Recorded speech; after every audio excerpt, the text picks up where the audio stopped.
The Dodgers just signed Blake Snell.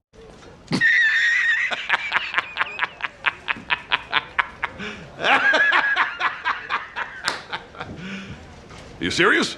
I am inevitable.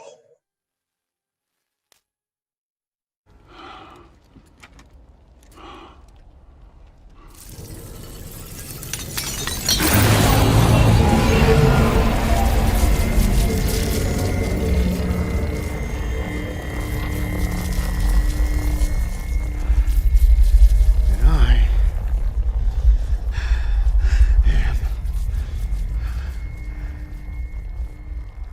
Dodger baseball. Looks like the Dodgers have a message for everybody this Thanksgiving. You have a lot to be thankful for.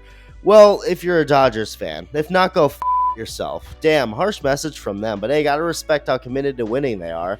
And Scott Boras, too. We gotta mention that. I mean, this man saw the crap we all gave him last offseason, and we all laughed thinking he was done.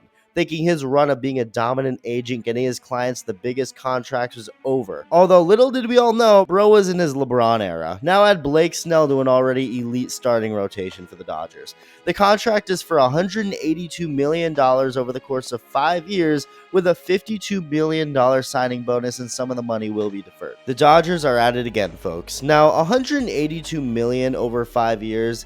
Is this an overpay? Maybe, but damn it, this is still great for the Dodgers. Snell's biggest issue overall is his ability to go deep into games and his lack of control a lot of the time, walking so many hitters, but overall the man is disgusting. His stuff is just pure filth. This guy has 2 Cy Young awards, 1 in each league, and even through some tough times in his career, he's powered through to stay on top as an ace. 2019 through 2021 was the biggest worrisome part of his career when his innings were limited because of elbow issues, and after getting traded to the Padres, Snell wasn't bad, but he did regress a little bit and also spent some time in the injured list. But had a much better 2022, even with his innings limited again, and this is where things get strange. And I don't mean in a bad way, necessarily, it just shows how unpredictable this market can be, because after going out and winning the Cy Young Award with the Padres, his second time winning the award, now in 2023, Blake Snell would have had an easier time getting his hands on the Jeffrey Epstein flight list than a big contract, and on the surface that sounds crazy. He just won his second Cy Young, how is he not getting interest for a big contract? He reportedly turned down a $150 million deal from the Yankees and then ended up settling with the Giants for 1 year. Obviously not what he was hoping for, and everyone blamed his agent Scott Boras, including one of his own clients, Jordan Montgomery, who went through the same thing Snell did and later left his agency and blamed him on the way out. But Snell? That man saw the vision. He was like, nah, this Boras guy's got it. Even defending Boras to combat Montgomery's comments publicly, calling him an honorable man and him getting bashed wasn't right, and it was sad Montgomery thinks the way he does toward Boras.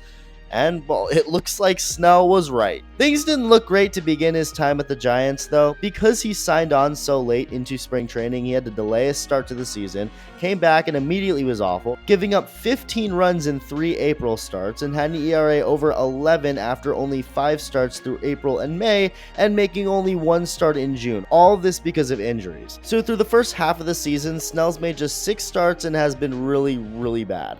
Things are obviously not looking great, and you gotta wonder if Scott Boras ruined this man's career.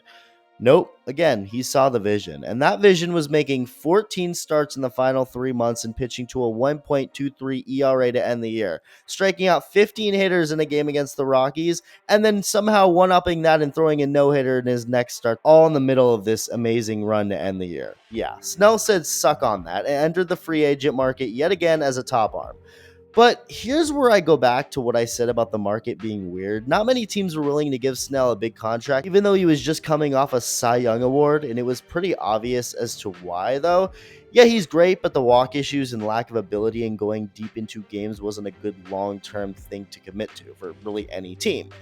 Well, this offseason, Snell got what he wanted. It all worked out in the end. All the mess of last offseason and having to settle for such a short-term little deal, he got the big contract that he was going for this entire time. And it was to the very team everyone not affiliated with the Dodgers wanted it to be with. We immediately got a couple reactions from players like Michael Harris on the Braves and Vinny Pasquantino on the Royals. The Dodgers, man. Might as well call them the Tate McRae's at this point with how greedy they are. Holy God, it's never going to end. And I love how this is the first big move of the offseason, too. They just won the World Series. Yankees fans still haven't been able to process what happened with their therapists, and the Dodgers are like, bam, Blake Snell, let's get it. And honestly, I love it. Now, yeah, I get it. Okay, boo, the Dodgers, get everyone, oh, boo. But why boo? Again, and it was in the same way when they signed Ohtani and Yamamoto. You do realize literally every other team out there has the same ability to spend like the Dodgers have been spending, right? Apparently the Giants and Blue Jays even offered $700 million to Shohei like the Dodgers did. He just chose them. Like, I get the idea of hating a team because they're good and you're a Padres fan or whatever, but my take is if you're going to complain or point fingers at anyone, blame your team's owner. Don't blame the Dodgers for being the best and doing everything they can to stay the best. I mean, it just drives me nuts because I think we can all agree that teams being cheap and pinching pennies is bad, right? Nobody wants that, right? Okay, so why get mad at the Dodgers for doing the complete opposite of that? Yell at your own owner for not signing Blake Snell, something he also could have done. And also, I don't know where this idea came from that it's a rule that the Dodgers are the only team who can have these contracts with deferred money. That's what you would think, seeing what people are saying, acting like this is exclusive to the Dodgers. What is the issue? Any team can do what the Dodgers are doing, every one of them. If you don't like it, stop it. Sign the players away from the Dodgers. So Blake Snell now joins Shohei Ohtani, Yoshinobu Yamamoto, and Tyler Glasnow in the Dodgers rotation. There's a very slim chance those four are all healthy enough to be there all year at once, but for now, just let Dodger fans dream and everyone else shiver in fear. The Dodgers are the kings of baseball right now, and if for whatever reason you forgot or thought otherwise, they struck up the first big move of the offseason coming off a World Series for Blake Snell, just to make sure you know. Let me know your thoughts, and thank you for watching.